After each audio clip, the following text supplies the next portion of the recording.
Talk of a peace agreement between Ukraine and Russia may be premature. The Trump administration has been working to secure a deal, but the original 28-point plan has slimmed down to 22 points. CBS's Natalie Brand is at the White House to show us where the negotiations stand.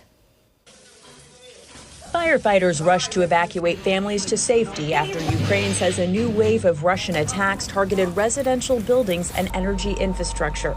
This, as a Kremlin spokesperson says, is premature to say whether the war in Ukraine is close to a resolution. It's a long, complicated process and very sad because so many people have been killed. President Trump said his team has made progress in talks with only a few remaining points of disagreement. What kinds of concessions are the Russians going to have to make? Well, they're making concessions. Their big concession is they stop fighting and they don't take any more land. Russia's deputy foreign minister acknowledged negotiations, Это переговорный момент. but said there can be no talk of concessions on its key objectives.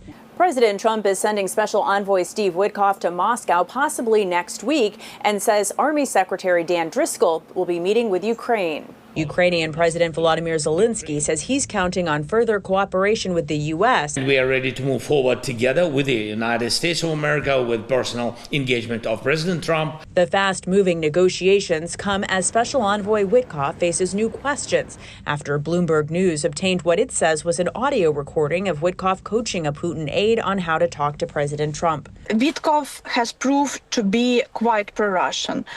Witkoff has proved to consult with Russians all the time, and it looks like he's trying to push Russian interest through White House. President Trump dismissed the pro-Russian claim, saying he hadn't heard the recording, but said it sounded like a standard negotiation. Natalie Brand, CBS News, the White House.